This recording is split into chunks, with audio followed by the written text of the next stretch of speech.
Morning, everybody. It's your man Tiny the Bodyguard. Just dropping in to say what's up. See how everybody's doing this week.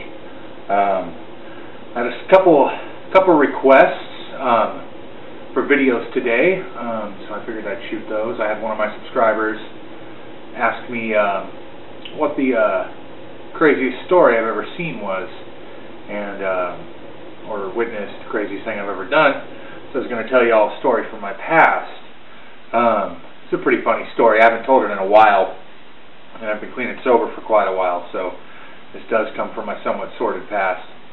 When I was 18 years old, and a bit more of a hippie kid, I used to drop acid from time to time, and I had a friend that I would drop acid with, and he hadn't done it for quite a while, and you know, it came and went, and we were dropping acid that night. Well, I took a couple hits, he took a couple hits, and he starts to flip out. Like halfway through the night, he'd be fine, and then he'd get this crazy look in his eyes, and he would just like flip for a minute, and then he'd be okay, and then he'd flip.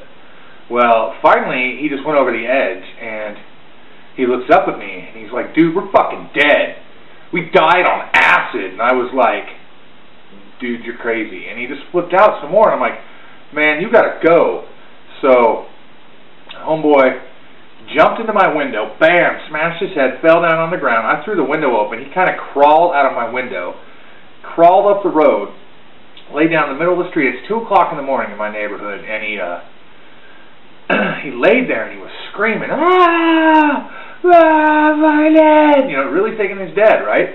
Well, some guy comes out of his house, and meanwhile, I'm watching this, right? And kids, I don't support drug use, but if any of you have done LSD, you know being high on acid is pretty intense as it is, and so watching this, I'm frying, looking out my window, just whoa, and so he's laying there screaming, and some guy comes out of his house, and he's like, "Hey, buddy, are you all right?" And he's like, "Fuck you, get away from me, I'm dead." And they end up in a fight, and this guy's like, "Come on," and my friend is screaming, you know, and this guy socks him in the nose, and my friend goes down, and he broke his nose, and dude's like, "Now get out of this neighborhood."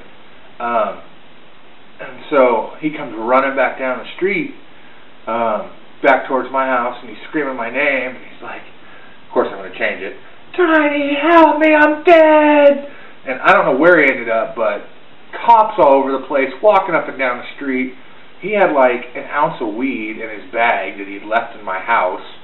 Oh my goodness. And I'm just tripping. I was like, I don't know how he didn't wake up my pops. It was the craziest thing I'd ever seen. I talked to him about it the next day. His mom was like, "What happened?" I was like, nothing. He didn't like me telling the story. Apparently he talked to God. God was a Native American man.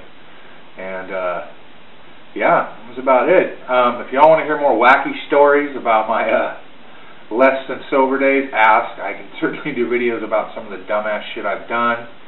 I won't talk about some of it because I don't want to go to jail.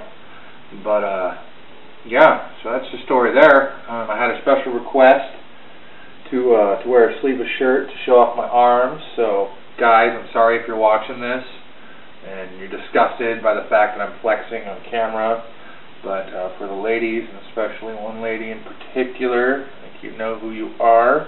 There you go. There's the arms. And yeah, I had another subscriber, Set Wrestler, I believe, asked me about working out, so I'll do a video about my weightlifting routine and working out in a bit here. But I did want to shoot this, get it out for y'all, say what's up. I'll see everybody on the live show Sunday night, 6 p.m. on Blog TV. Hit me up. It's good to talk to y'all. Peace.